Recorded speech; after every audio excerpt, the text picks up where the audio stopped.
Muy buenas tardes a todos. Vamos a dar inicio a nuestra clase de hoy.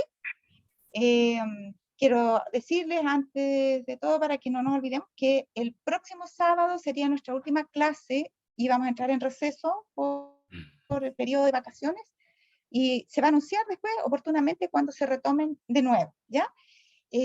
Dicho eso, vamos a pedir que el Señor nos guíe. Vamos a pedir a la primera persona que tiene encargada la primera oración, por favor, que pueda guiarnos en oración. Vamos a orar.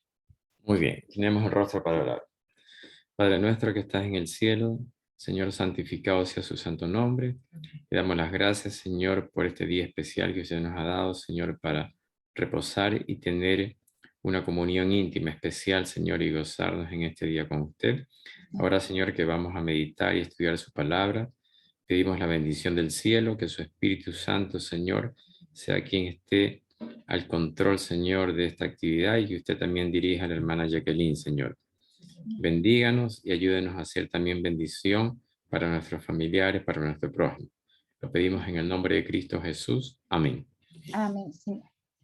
Muy bien, vamos entonces a... Ay, la hermana Rutita tiene problemas con la señal, no se puede comunicar. Bueno, que veas tú eso mientras ahí, Miguel, cualquier cosa que tenga problemas, alguien para entrar. En el WhatsApp del grupo, los que están en el WhatsApp pueden pedir ayuda para que Miguel ahí los oriente si es que existe posibilidad de ayuda.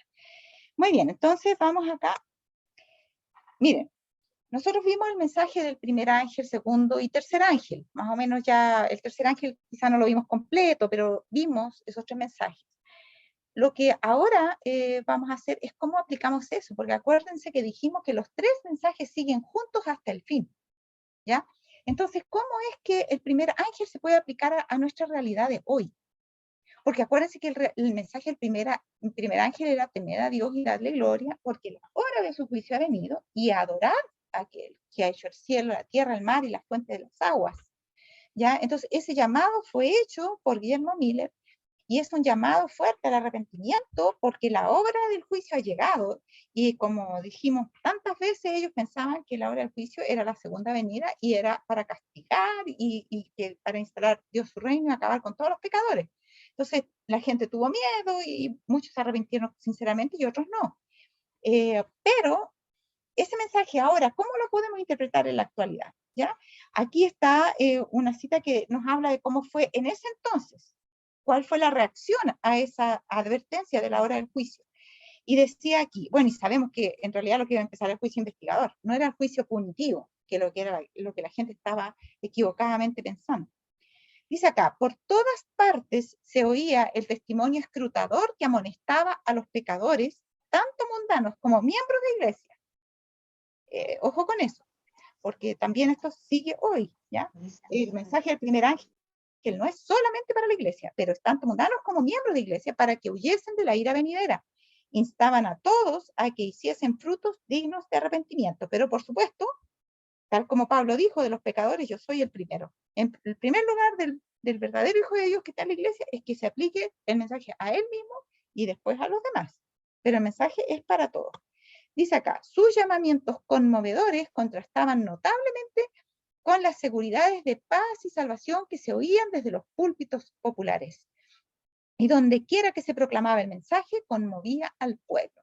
Esto es muy parecido a lo que ahora estamos ya viendo y se va a seguir viendo. Por una parte, los que estamos preocupados por los pecados que se cometen, tanto dentro de la iglesia como fuera de ella, y por nuestra falta de preparación y de convicción de que estamos en peligro, digamos, porque el Señor no va a perdonar los pecados a los que no se arrepienten, y el Señor viene pronto.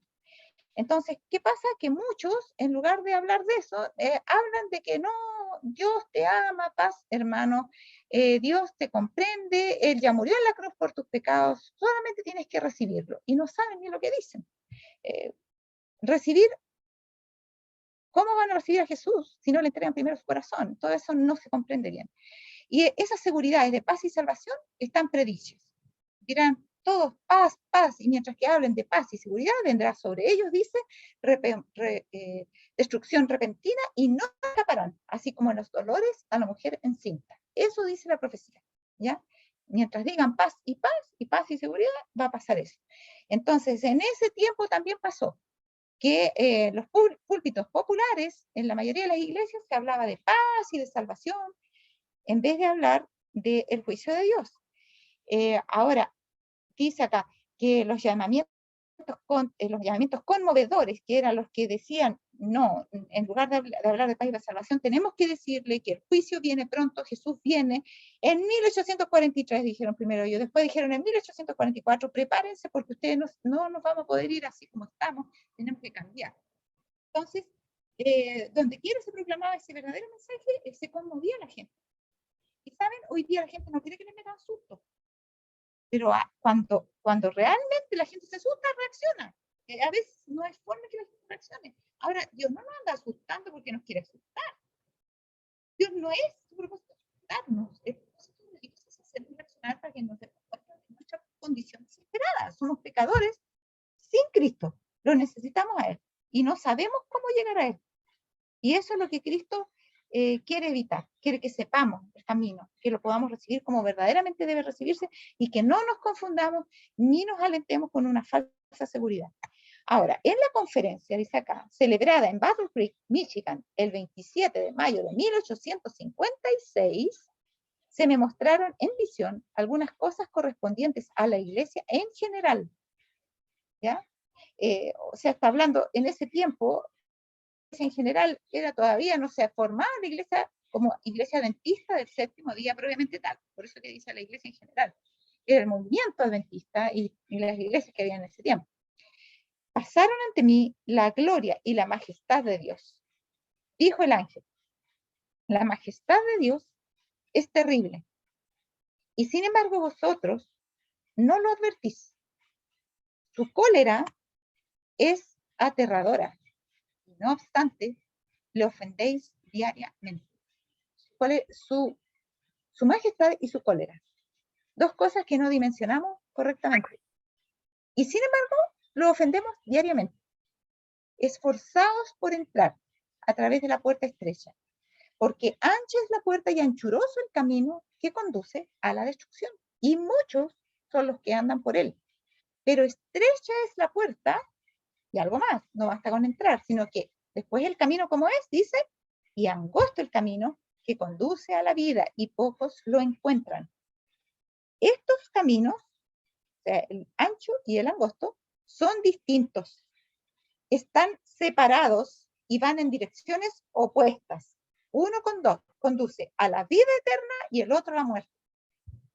Vi la distinción entre ambos caminos y también la distinción entre quienes por ellos andaban. O sea, hay una diferencia. Los dos caminos son distintos. Uno es ancho, la puerta es ancha y el camino es ancho, y el otro, la puerta es angosta, o sea, pocos entran y después el camino también es angosto y pocos permanecen en el camino por lo mismo, pero las personas además son distintas. Las que entran por el camino ancho son personas livianitas, por decirlo de alguna forma, de una vida muy simple, como vamos a ver, no tienen una gran preocupación de si ellos agradan o no agradan a Dios. En cambio, los que entran por el camino estrecho tienen temor de Dios en sus corazones. Ahora dice, que también entonces esa distinción no es solamente entre los caminos, sino entre quienes por ellos andaban.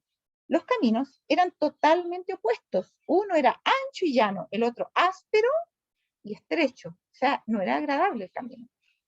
Así, quienes por ellos iban eran opuestos en carácter, o sea, su manera de ser, en estilo de vida, ¿ya? La manera de vivir, en su manera de vestir. Y algunos dicen, pero es que la manera de vestir, bueno, es que eso es lo menos. Dios no se preocupa de la ropa, que eso, que no podemos usar joyas. Dios no se preocupa, pero mire si las que los patriarcas usaban joyas. Hermanos, cuidado, no seamos livianitos para analizar las cosas. Las personas que andaban por estos caminos eran diferentes en carácter, en estilo de vida y también en manera de vestir y conversación. ¿Ya? Y sobre eso de la manera de vestir habría mucho que decir, porque hay mucho sobre eso, y también en las clases muy pasadas atrás, cuando no estábamos ni siquiera online, lo vimos, ¿ya? Pero hay mucho que decir al respecto, sobre el atavío en general. También en conversación. Los que conversan, las conversaciones de los que andan en el camino estrecho son muy diferentes de las conversaciones de los que andan por el camino ancho. Miren lo que dice nada más Malaquías, quizá cortito, El libro de Malaquías es cortito, está justo antes de Mateo, y fíjense lo que dice en el capítulo 3, versículos, está hablando, el Señor está hablando y está presentando su queja. Del versículo 13 en adelante dice, vuestras palabras han sido duras contra mí, dice Jehová, y todavía decís, ¿qué hemos hablado contra ti? O sea, vos ni me habéis dado ni cuenta. Habéis dicho, por demás es servir a Dios. ¿Y qué aprovecha que guardemos su ley y que andemos tristes delante de Jehová de los ejércitos? La gente del camino ancho piensa que es triste guardar la ley de Dios. ¿Se fijan? Dice, decimos pues ahora que son bienaventurados los soberbios y también que los obreros de iniquidad son los prosperados. Y aunque tentaron a Dios, escaparon. ¿Saben? ¿Cómo a eso les va bien? Y que no, que nosotros tenemos que aquí estamos mal, que Dios nos va a castigar. Miren cómo la gozan los otros, no les pasa nada. Eso es lo que están diciendo. Se parece al Salmo de Asaf. Ahora dice, entonces los que temen a Jehová hablaron cada uno a su compañero. ¿Y de qué hablarían? Porque acá está hablando de lo que hablan, de que hay una, mire aquí decía, que la conversación es diferente de los que hablan, los que están en el camino estrecho, que los que están en el camino ancho. Dice, entonces los que temen a Jehová hablaron cada uno a su compañero y Jehová escuchó y oyó. Una cosa es escuchar y otra es oír. Es tomar cuenta y anotar y tenerlo en presente. ¿Qué cosa tuvo presente el Señor como algo importante? Dice, y Jehová escuchó y oyó y fue escrito libro de memoria delante de él para los que temen a Jehová y para los que piensan en su nombre. Ahí se ve que estaban conversando. Estaban hablando de las cosas de Dios, tenían temor de Dios en sus corazones, pensaban en las cosas de Dios, o en tanto se desaparecían en la iglesia, conversaban de cualquier cosa. Dice, y ellos serán míos, dice Jehová de los ejércitos, en el día que yo prepare mi especial tesoro, y los perdonaré como un hombre perdona a su hijo que le sirve. Entonces os volveréis y discerniréis la diferencia entre el justo y el impío, entre el que sirve a Dios y el que no le sirve. ¿Ya? ¿Se fijan? Entonces, acá eso calza con eso. Estas personas eran distintas, las de los dos caminos. Eran distintas en carácter, en estilo de vida, en manera de vestir y conversación. Ahora, los que van por el camino estrecho hablan de qué? De la alegría y felicidad que les aguardan ¿cuándo? Al fin de la jornada, dice aquí. ¿Ya? O sea, su mirada y su alegría está centrada en el futuro, no en el tema de la actualidad, sino que su alegría se basa en algo que va a pasar en el futuro, al final de la jornada. ¿Ya? Su aspecto es a menudo triste. Entonces, no es que, pero si el gozo del cristiano, cuidado con eso, porque eso tiene un contexto, ¿ya? Acá dice que el aspecto de los que van por el camino estrecho no es de que están siempre gozosos, aunque dice el consejo está siempre gozoso, pero a quiénes y en qué contexto, eso es lo que hay que ver. Porque lo que dice acá es que el aspecto de ellos es a menudo triste, pero a veces brilla con sagrado y santo gozo. ¿Qué es más entonces? ¿Las ocasiones que están tristes o las ocasiones que están llenos de santo gozo? Es las ocasiones que están tristes son más, a menudo. A veces, santo gozo. ¿Se fijan? No visten como los que van por el camino ancho, ni hablan ni obran como ellos. O sea, la vestimenta es importante, sí. El atavío, la vestimenta, es importante. No se visten igual. Bueno, es que nos vestimos diferente, pero nos pintamos, nos usamos joyas. No, pues es que es todo el atavío, pues no puede decir que una persona esté muy correctamente vestida y esté con joyas, aros, collares, etc. No. Ni hablan ni obran como ellos. ¿Ya? No dicen garabatos, no usan el sarcasmo ni la ironía. La hermana White menciona especialmente esas dos cosas, el sarcasmo y la ironía no debieran estar en los labios de los hijos de Dios. ¿Ya? La burla, no. Se les ha dado un modelo, un varón de dolores experimentado en quebranto. O sea, nuestro Señor Jesús es el modelo. Les abrió el camino y por él anduvo. Sus seguidores ven sus huellas y al verlas se consuelan y animan. Él llegó salvo al destino y también ellos podrán llegar a salvo si siguen sus huellas. ¿Fijan? En el camino ancho, por otra parte, todos piensan en sí mismos. ¿En qué? ¿En su ropa? ¿Mm? Pero ¿cómo si Dios no se preocupa por lo que vestimos? A Él le preocupa lo que hay en el corazón. Va, qué raro. ¿Y por qué en esta visión se le muestra eso entonces? Dice que los del camino ancho piensan en sí mismos, en su ropa, dice, y en los placeres del camino. ¿O qué movida tenemos para este fin de semana? Esas palabras no son de los hijos de Dios, ¿ya? Hay algunos que solamente piensan en los placeres del camino, no el placer al final de la jornada como eran los otros, sino los placeres del camino. Se entregan libremente a la hilaridad y algazara. La hilaridad es risa. Uy, ja, ja, ja, a cada rato estar riéndonos de algo. Y la algazara es la euforia de las multitudes, ¿ya? Esa especie de euforia colectiva en que todo, y nos juntamos y nos volvemos medios loquitos así, ¿ya? Eso es lo que manifiestan los que están en el camino ancho. Sin pensar en el término de la jornada, donde les aguarda segura destrucción. Cada día se acercan más a su nefasta suerte. Sin embargo, se apresuran locamente, cada vez con más rapidez. Oh, cuán terrible me pareció aquel espectáculo. Vi que muchos de los que iban por ese camino ancho llevaban escritas sobre sí estas palabras. Clarito esto. ¿Iban por dónde? En el camino ancho, pero a pesar de que iban en el camino ancho, miren lo que llevaban escrito. Decía así: muerto para el mundo, el fin de todas las cosas está cerca, preparaos también, como si estuvieran preparados. Esto es dramático, no sé, es como tragicómico, una cosa así. O sea, van por el camino ancho, ellos creen que van por el angosto, están terriblemente engañados. Y llevan escritas esas palabras, ¿ya? Muerto para el mundo, el fin de todas las cosas está cerca, preparados también. O sea, ellos saben que hay que morir al mundo, pero no han muerto para el mundo. Saben que el fin de todas las cosas está cerca, pero no tienen temor de Dios en sus corazones. Y hablan, instan a la gente a prepararse, pero ellos no están preparados y creen que lo están. Son laodicenses, pero completamente. ¿Se fijan? Dice, su aspecto era el mismo que el de todos los demás frívolos seres que los rodeaban, excepto cierto aire de tristeza que se advertía en sus semblantes.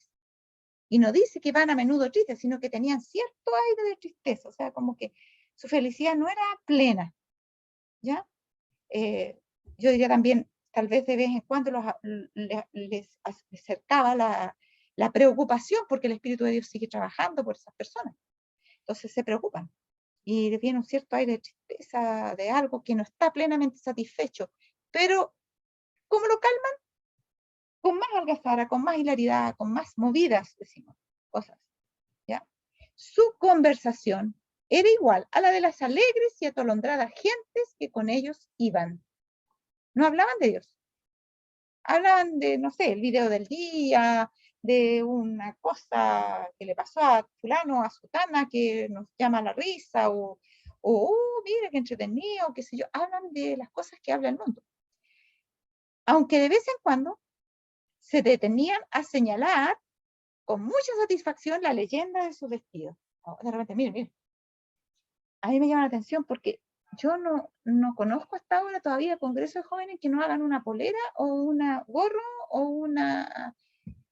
un polerón o alguna cosa que lleve un distintivo de quiénes son, ¿ya? O de lo que profesan. Pero llega la vergüenza a veces si alguien pasa con esa polera por las calles, si alguien del mundo los escucha lo que hablan. No digo a todos, algunos, por lo menos.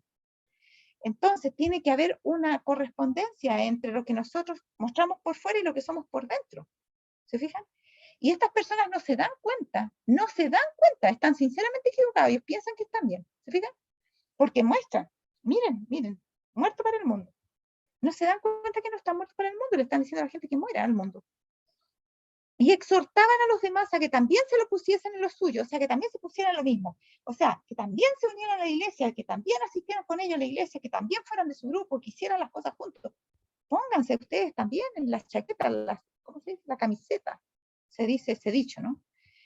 Iban por el camino ancho y sin embargo decían pertenecer a la compañía que viajaba por el camino estrecho. Esta es una visión celestial de nuestra terrible realidad, de la realidad de nosotros como seguidores profesos de Cristo.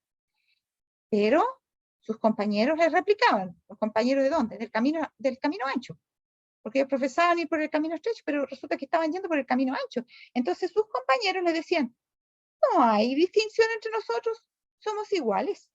Vestimos, hablamos y obramos de igual manera. O sea, ¿qué diferencia entre tú y yo? ¿Por qué? ¿Qué me estás hablando de eso? Ay, déjate de esas cosas. Si somos todos iguales. Luego, me fueron señalados los años 1843 y 1844. ¿Qué pasó ahí? Los dos chascos. Reinaba entonces un espíritu de consagración ahora ausente. ¿Qué le ha sucedido al pueblo que profesa ser el pueblo peculiar de Dios?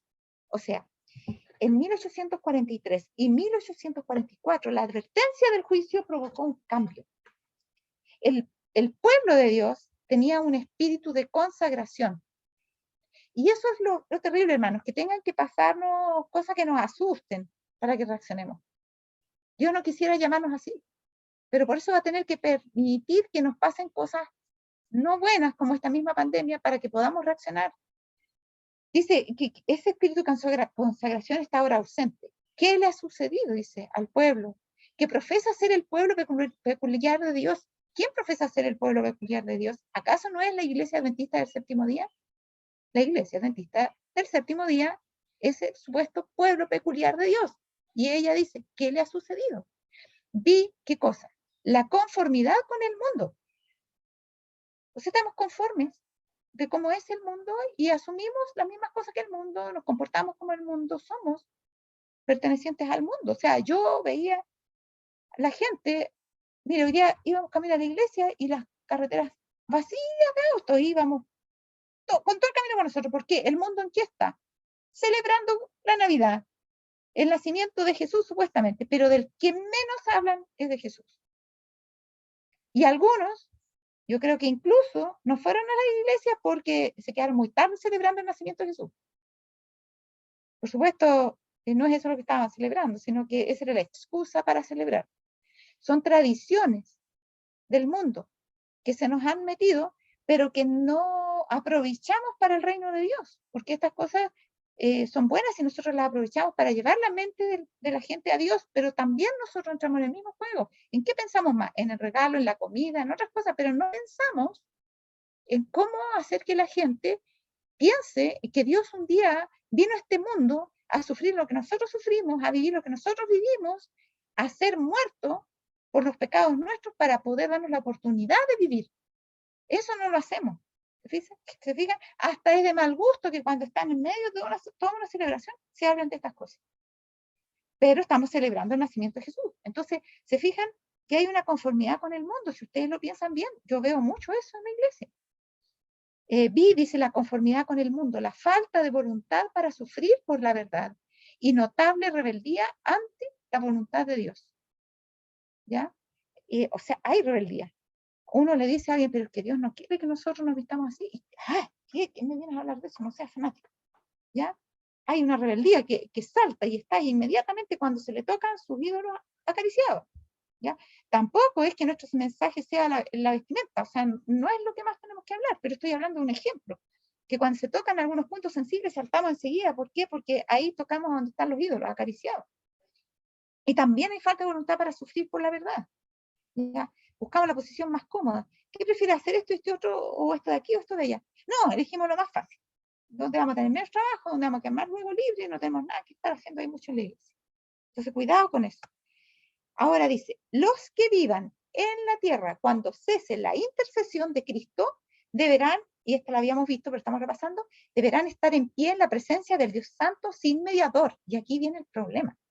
Sus vestiduras deberán estar sin mácula, sus caracteres purificados de todo pecado. Por la gracia de Dios y sus propios y diligentes esfuerzos deberán ser vencedores en la lucha con el mal. Entonces, por una parte estamos súper descuidados y por otra tenemos un tremendo desafío. Vamos a estar sin mediador y antes de eso debemos quedar purificados y ser vencedores. Por nuestros propios, por la gracia de Dios y nuestros propios diligentes esfuerzos. No es que Dios lo hace todo por mí. Yo debo esforzarme diligentemente. ¿Se fijan? Para poder ser vencedor. Entonces hay un contraste terrible entre lo que somos y lo que Dios espera de nosotros.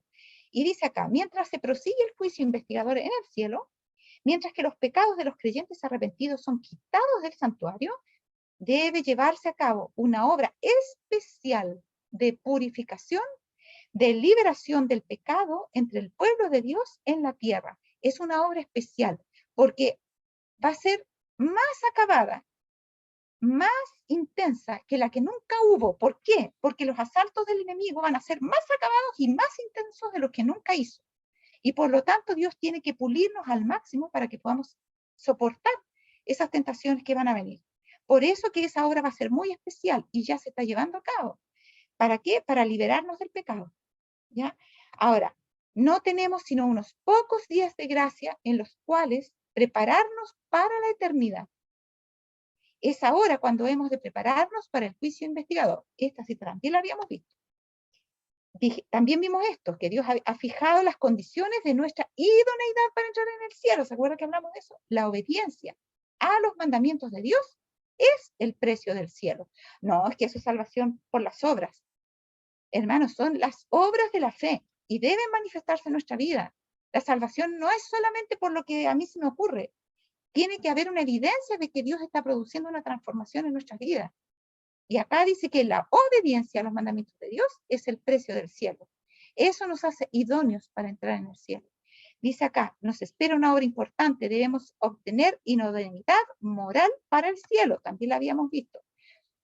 Y esta que es súper importante, cuando un alma recibe a Cristo, ¿recibe qué? Poder para vivir la vida de Cristo. Dios exige que sus hijos sean perfectos. Su ley es una copia de su propio carácter y es la norma de todo carácter. También habíamos visto esto. La condición de muchos, dice, es, sin embargo, que reclaman las bendiciones y privilegios del Evangelio, no obstante, no han vencido sus tendencias heredadas o sus malos hábitos cultivados. Dios requiere que esas cosas sean cambiadas. Dios lo puede hacer si se lo permitimos, pero para eso tenemos que morir completamente. Comentamos antes de comenzar la clase que nosotros somos crucificados juntamente con Cristo. No son nuestros pecados los que son crucificados ahí solo. Nosotros, al ser crucificados, nosotros somos crucificados en nuestros pecados. Somos nosotros los que debemos ser crucificados juntamente con Cristo. Es fácil y cómodo decir que nuestros pecados están clavados en la cruz. No, hermano, nosotros tenemos que estar clavados en la cruz, sepultados para muerte juntamente con Él por medio del bautismo. O sea, Él murió en la cruz y nosotros nos tocó harto bien fácil. Y Él fue enterrado, ¿no es cierto? Por nuestros pecados, no tenía que morir. Nosotros somos sepultados en las aguas del bautismo. Es como fácil.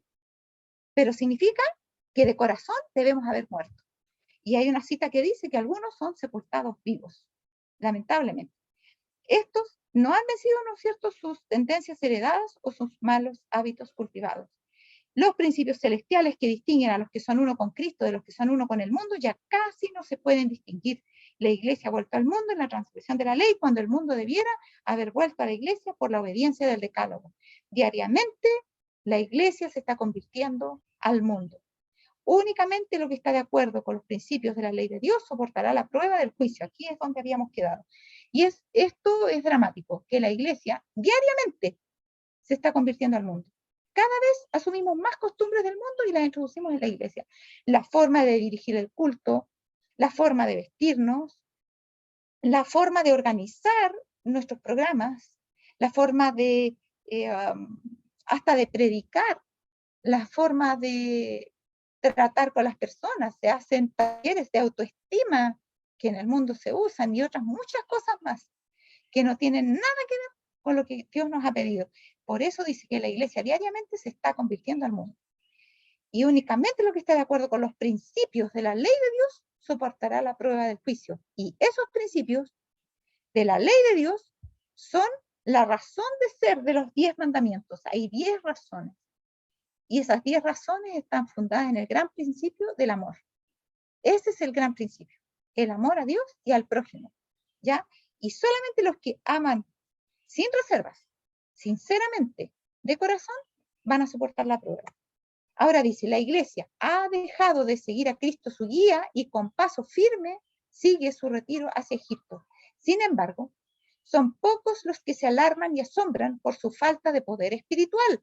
Ah, pero ¿por qué no tenemos poder espiritual? Pues ¿Por qué no podemos sanar enfermos? ¿Por qué no podemos, nos asombramos de por qué no existen los milagros en medio de nosotros? Decimos, no, porque no es adecuado. Claro, Dios dijo, porque van a venir imitaciones y por eso Dios no nos puede dar. Claro, pero ¿por qué? Porque no estamos preparados. Si estuviéramos preparados no habría problema. El problema es que si Dios manda eso ahora que no estamos preparados, nosotros nos vamos a quedar más cómodos todavía en nuestra postura y vamos a asumir que Dios pasa por alto todos nuestros pecados. Y no debe ser así. Entonces, dice acá, miren, me estoy acordando de una cita muy importante, voy a ver si la encuentro, se las leo enseguida. Está en esta matutina, recibiréis poder. A ver si la encuentro luego, se las leo.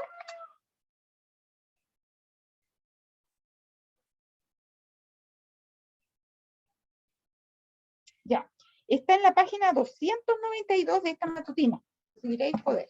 Miren lo que dice aquí. Esto yo me llamó mucho la atención cuando la vi. Ya, dice acá. Es mediante el pueblo de Dios como el abnegado amor de Jesús ha de ser manifestado, pero por el mal, dice, por el ejemplo actual de la iglesia, el carácter de Cristo ha sido tergiversado y se da un concepto falso de él al mundo. El amor propio excluye el amor de Jesús en el creyente y por esto no hay en la iglesia mayor celo y más ferviente amor por quien nos amó primero. Nos amamos tanto a nosotros mismos que dejamos a Cristo en segundo lugar. El yo es supremo en muchos corazones. Sus pensamientos, su tiempo y su dinero los usan para la gratificación propia, mientras las personas por las cuales Cristo murió están pereciendo. Por eso el Señor no puede impartir a su iglesia la plenitud de las bendiciones. Honrarla de una manera notable ante el mundo sería poner el sello de aprobación a sus obras, confirmando la falsa representación de su carácter. Es lo que les estaba tratando de explicar. Cuando su pueblo salga del mundo y abandone sus máximas, hábitos y prácticas, el Señor Jesús obrará con su iglesia, derramará una gran medida de su espíritu sobre ella y el mundo conocerá que el Padre la ama. ¿Continuará el pueblo de Dios tan aturdido con el egoísmo? Su bendición pende sobre ellos, pero no puede ser concedida en su plenitud, porque, y esta es la razón, porque están corrompidos con el espíritu y las prácticas del mundo. Lo que el mundo hace y lo que el mundo piensa y siente. Hay orgullo espiritual entre ellos, y si el Señor actuara como su corazón lo desea, los confirmaría en su estima y exaltación propia. Este orgullo espiritual es eso, miren, copian mis vestiduras, lo que decía la visión, ya muerto para el mundo. Orgullo espiritual, y sin embargo no están en la condición que piensan que están. Y viene la pregunta, ¿continuará nuestro pueblo tergiversando a Cristo? ¿Será la gracia de Dios y la divina iluminación suprimida de la iglesia por causa de su tibieza? Así ocurrirá a menos que se busque a Dios de una manera más cabal, que se renuncie al mundo y se humille ante Dios. El poder convertidor de Dios debe pasar por nuestras iglesias. ¿Ya? Fue escrito en The Home Missionary el 1 de noviembre de 1890, cuando la lluvia temprana estaba pasando a ser lluvia tardía en nuestra iglesia y después tuvo que detenerse. Y esa es una parte de la historia adventista que no hemos podido entrar a eso todavía. Dice acá, sin embargo, son pocos los que se alarman y asombran por su falta de poder espiritual, la duda y aún el descreimiento de los testimonios del Espíritu de Dios. O sea, ni siquiera le queremos creer al Espíritu de Profecía. Cuando el Espíritu de Profecía nos exhorta a cambiar, no, es que eso era para esa época, porque la hermana White dice cada cosa, miren, no hay tema del que no hable, pero es que, bueno, yo creo que debemos, y es el yo creo, es supremo. Yo creo que debemos guiarnos por la pura Biblia. Claro, como la Biblia ni la entienden, bien, es más fácil escabullirse por ahí. Pero la luz menor fue dada para que entendamos la luz mayor, pero no nos queremos usar porque esa está demasiado clara. ¿Se fijan? Esa es la hipocresía que hay a veces. Y acá dice, la duda y aún el descreimiento de los testimonios del Espíritu de Dios leudan la iglesia por todos lados. Así lo prefiere Satanás. Los ministros que predican el yo en lugar de Cristo lo prefieren así. Los testimonios no se leen ni se aprecian. Dios os ha hablado. De su palabra y de los testimonios, la luz ha brillado y ambos, o sea, la Biblia y el Espíritu de Profecía, han sido menospreciados y desatendidos. el resultado se ve claro en la falta entre nosotros de pureza, dedicación y fe fervorosa. Pregúntese cada cual en su corazón, ¿cómo hemos caído en este estado de debilidad y disensión espiritual? ¿No hemos traído sobre nosotros mismos el enojo de Dios porque nuestras oraciones no corresponden con nuestra fe? ¿No hemos estado, y fíjense, ¿de qué es lo que más oramos? ¿Por cosas temporales o por las cosas trascendentes que tienen que ver con la vida eterna? ¿Oramos más por nosotros o por nuestros hermanos y por la iglesia? Y si oramos por nosotros, ¿oramos más por nuestro bienestar espiritual o por nuestro bienestar temporal? Son cosas que deberíamos pensar. Entonces dice, no hemos traído sobre nosotros mismos el enojo de Dios porque nuestras acciones no corresponden con nuestra fe. No hemos estado buscando el aplauso del mundo en lugar de la presencia de Cristo y un conocimiento más profundo de su voluntad. Examinad vuestros propios corazones. Juzgad vuestra propia conducta. Tomad en cuenta la compañía que escogéis. ¿Procuráis asociaros con mundanos, compañeros que no temen a Dios ni obedecen el Evangelio? ¿Ya? Miren, les quiero pedir algo, porque a veces me ponen acá cosas que quieren comentar para que yo hable de eso o conteste, pero me distraen de lo que estoy presentando y a la vez sería bueno que las mismas personas las expongan esas cosas acá para que todos puedan participar de eso. Así que no tengan temor de levantar su mano, hablar o intervenir directamente cuando quieran hacer un aporte, porque nos sirve a todos. Las cosas que surgen en la mente de algunos, surgen en la mente de muchos, ¿ya? Y podemos aclararlas acá. Porque si me pongo a leer allá, no voy a poder concentrarme acá. Ahora dice, examinad vuestros propios corazones, juzgad vuestra propia conducta, tomad en cuenta la compañía que escogéis. Dime con quién andas y te diré quién eres, dice el proverbio secular. Nosotros tenemos que tener cuenta con quién me voy a juntar, porque eso me va a influir, aunque yo piense que no. Pero voy a tener que cerrar porque estoy acá al lado de un parque en mi casa y está sonando muy fuerte la música.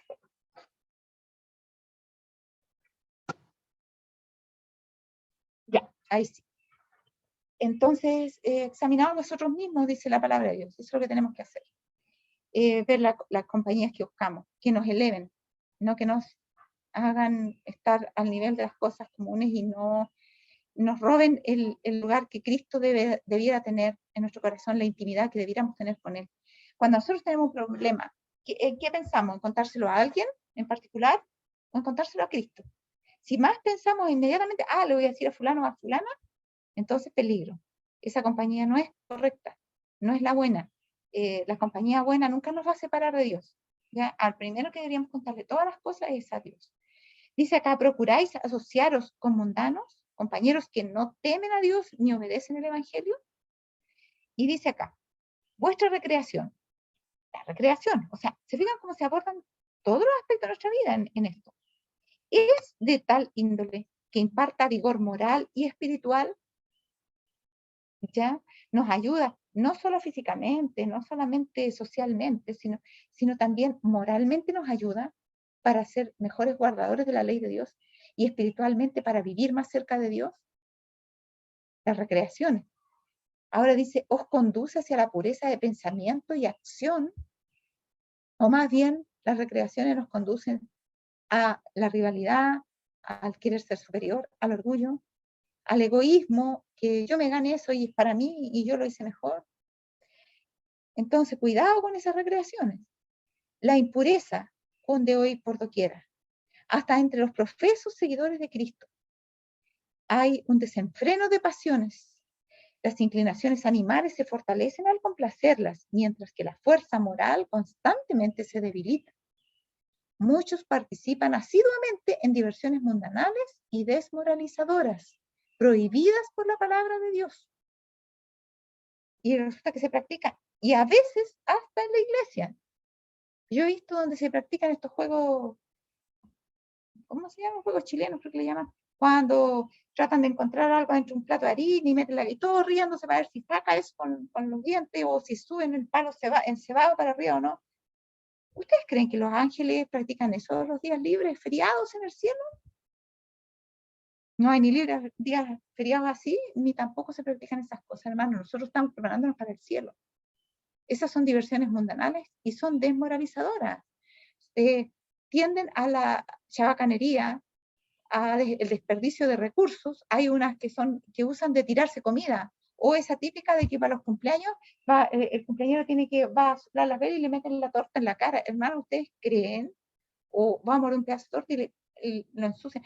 ¿Ustedes creen que esos son principios que provienen del reino de los cielos? No, hermano. El Señor, con todo cuidado, dejó dobladitos las vendajes a los pies de la tumba. El cielo es un lugar de orden y de limpieza, ¿ya? No de chabacanería y cosas como esta. No de tirarse, en lugar de champaña van a tirar ahora bebida o algo, porque total el mundo lo hace con champaña. Nosotros no usamos champaña, no nos tiramos bebida.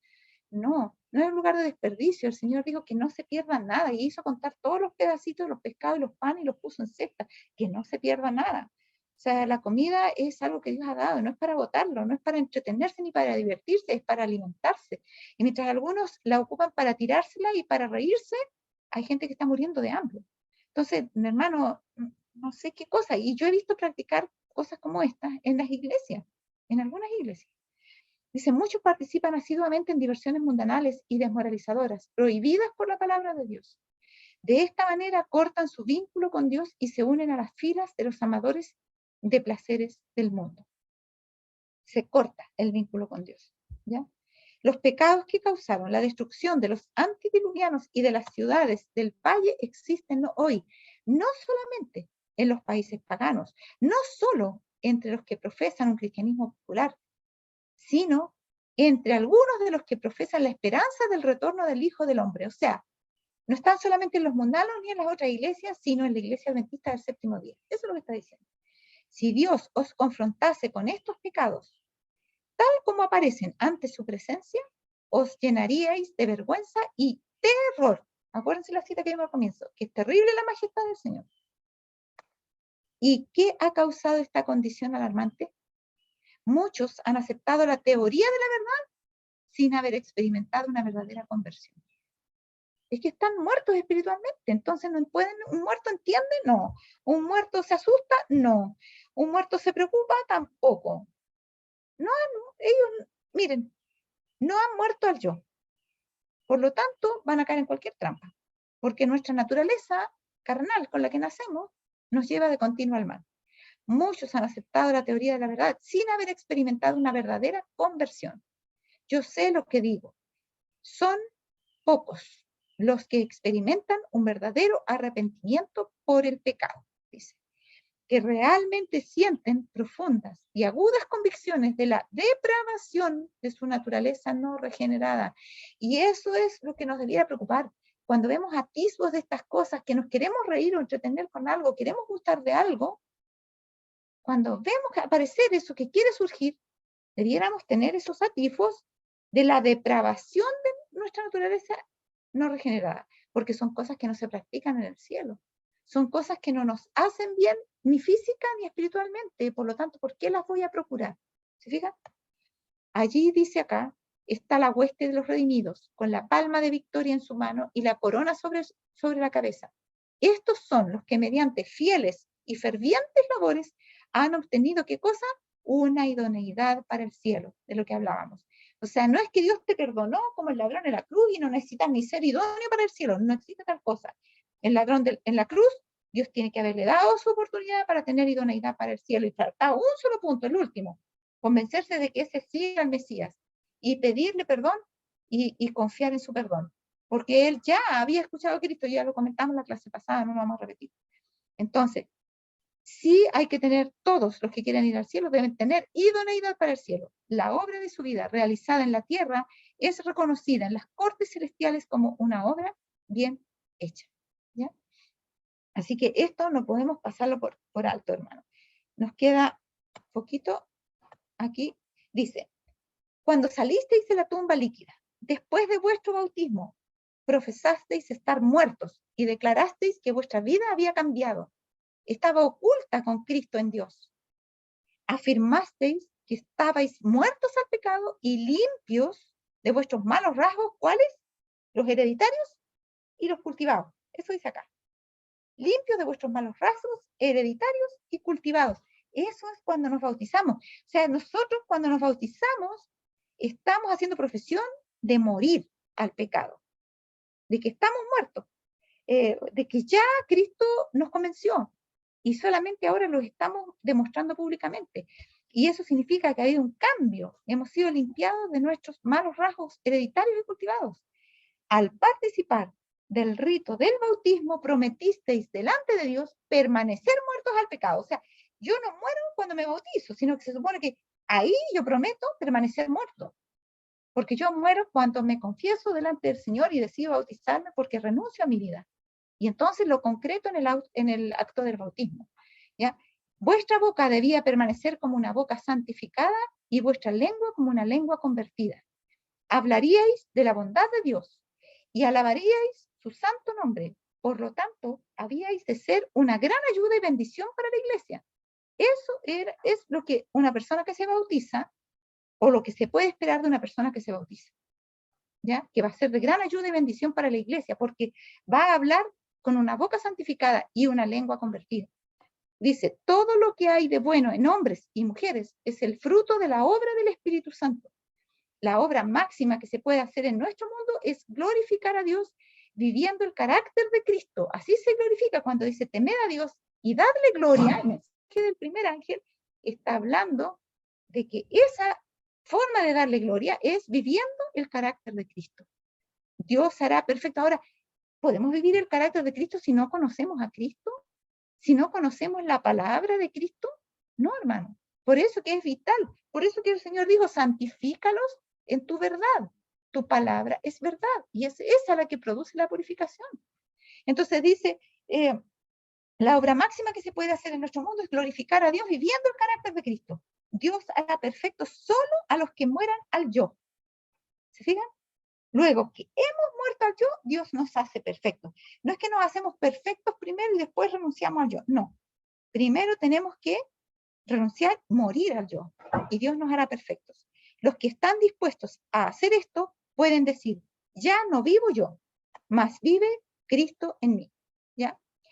Ahora dice, Cristo ha resucitado de la muerte espiritual a los seres humanos caídos, vivificándolos con su vida, llenando sus corazones con esperanza y gozo.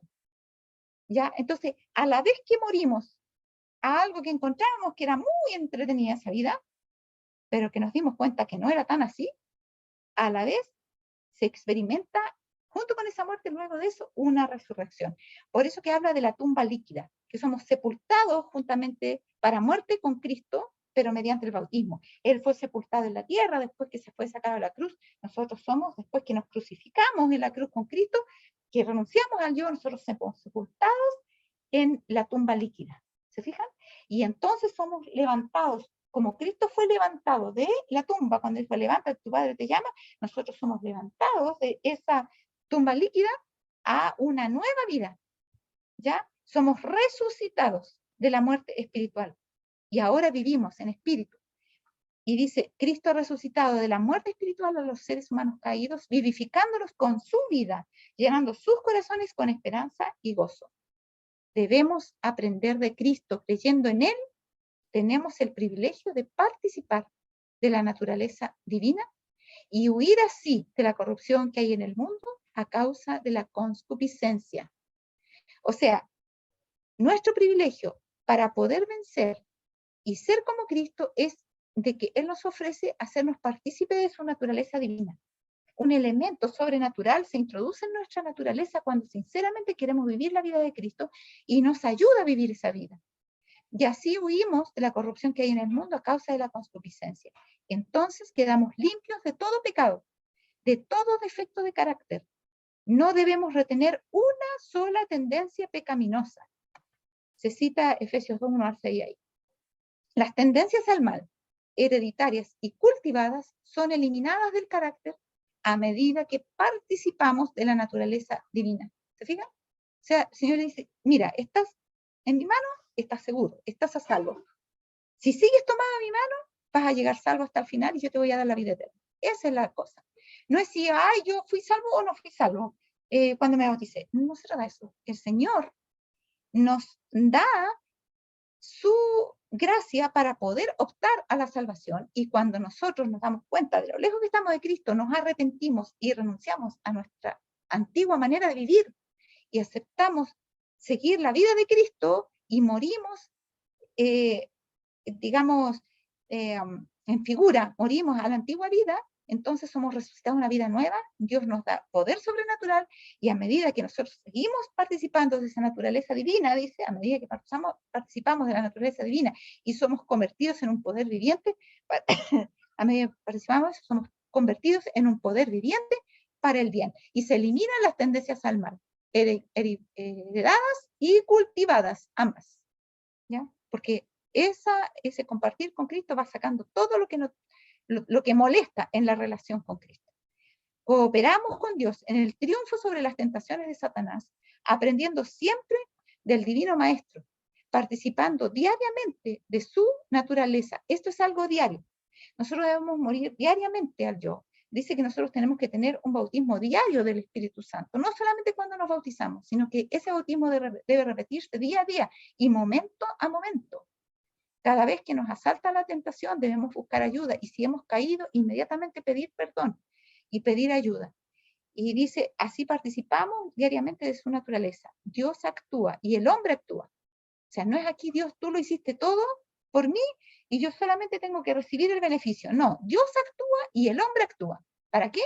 Para que el hombre, pueda ser uno con Cristo como Cristo es uno con Dios. O sea, sí tiene que haber un esfuerzo de nuestra parte. Entonces dice, nos sentamos con Cristo en los lugares celestiales. La mente reposa con paz y seguridad en Jesús.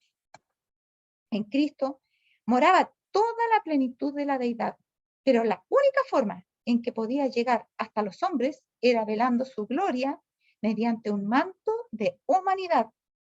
Los ángeles contemplaron el ocultamiento de su gloria para que la divinidad pudiera tocar a la humanidad. Cristo siempre odió de todo corazón el pecado. Y así algunos se atreven a decir que Cristo vino con nuestras mismas tendencias al mal, que Cristo era pecador igual que nosotros, solamente que no cometió pecado. No, hermano, no podría haberse unido la divinidad con la humanidad en sí, digamos, la verdadera, porque nosotros, la divinidad se une a nosotros cuando nosotros renunciamos a Dios y morimos. Pero Cristo nació sin tendencia al mal y podía estar siempre unido a Dios. En Cristo moraba toda la plenitud de la deidad. Si Dios odiaba de todo corazón el pecado, no podría haberse unido a un pecador. Entonces, por eso Él tuvo que velar su gloria y con un manto de humanidad llegar hasta aquí para mostrarnos cómo se debe vivir la vida humana, ¿ya? Y los ángeles contemplaron ese ocultamiento de su gloria. ¿Para qué? Para que Él pudiera tocar a la humanidad y para que también pudiera morir, porque como Dios no podía morir, y para darnos el perdón necesitaba morir una víctima, y para eso Él tenía que hacerse vulnerable, y para eso tenía que hacerse humano. Cristo siempre odió de todo corazón el pecado, pero amaba a los que había comprado con su sangre. Sufrió en lugar de los hombres pecadores, llevándolos a estar en comunión consigo mismo. Este es el misterio en el que anhelan mirar los ángeles. Desean saber cómo Cristo pudo vivir y trabajar en un mundo caído. ¿Cómo pudo mezclarse con la humanidad pecadora? Para ellos era un misterio que aquel que odiaba el pecado con un intenso odio, Cristo odiaba el pecado con intenso odio. Díganme si hay algún ser humano que haya nacido así en este mundo. Ninguno. Solo Cristo y Adán antes de pecar. Dice, para ellos era un misterio que aquel que odiaba el pecado con intenso odio sintiera la más tierna y compasiva simpatía por los seres que cometían pecados. ¿Se fijan? Y son las 6 en punto. Se nos acabó el tiempo, hermanos. Vamos a quedar hasta allí por ahora. La próxima clase es nuestra última clase. Espero que todos podamos estar presentes para entender estas cosas que son tan importantes para que nosotros podamos estar preparados para, no solo para lo que, porque siempre pensamos en lo terrible que viene y que nosotros estemos preparados para que Dios nos proteja, pero hermanos, tenemos que estar preparados para poder ser un aporte para el reino de los cielos en este mundo. Cristo no va a bajar a predicar aquí directamente a las personas, no lo va a hacer, ni los ángeles tampoco van a hacer la obra por nosotros. Y nosotros tenemos que prepararnos. Cuando nosotros decimos que amamos a Cristo, entonces debiéramos ayudarlo. Y debiéramos procurar saber de qué forma hacerlo. Y para eso tenemos que cambiar muchas cosas. Tenemos que llegar a tener la mente de Cristo. Eso es lo que dice Pablo en Corintios. Nosotros debemos llegar a tener la mente de Cristo. Sin embargo, estamos tan lejos de eso que a veces no entendemos a Cristo. Y sin embargo, profesamos tener la mente de Cristo porque profesamos ser cristianos. Los cristianos debieran tener la mente de Cristo. Entonces, todas esas contradicciones, hermanos, se tienen que acabar. Tienen que ser erradicadas. Y tenemos que ser sinceros, hijos de Dios. Que Dios nos bendiga, nos ayude y nos guarde y que nosotros hagamos nuestra parte. Que nosotros nos preocupemos, que entendamos que Dios va a actuar, pero cuando nosotros decidamos hacerlo primero. Y Dios nos está llamando a eso, ¿ya? Y Él nos da muchos llamados distintos para que nosotros reaccionemos y para que rindamos nuestro corazón. Tenemos que hacerlo y hacerlo pronto, porque el Señor así lo necesita. Muy bien, vamos a pedir a la persona encargada, por favor, que tenga la última oración por nosotros hoy. Y nos vemos el próximo sábado, que como dijimos será nuestra última clase hasta a vuelta de vacaciones, digamos. Vamos a hacer un receso mientras que todos salen de vacaciones y vamos a avisar en su oportunidad cuándo vamos a continuar con las clases. Oremos entonces, la persona encargada, por favor. Inclinemos el rostro para orar. Oremos. Gracias, Padre, por este estudio de hoy. Aunque son cosas duras que tenemos que entender, permite que se queden grabadas en nuestra mente y las pongamos en práctica para cambiar nuestro carácter. Bendice a todas las personas del grupo en el nombre de Cristo Jesús. Amén. Amén, Señor. Que Dios les bendiga y que tengan una bendecida semana cerca del Señor. Chao a todos. No se olviden de orar. Bonita semana para todos. Están pidiendo oración. Chao.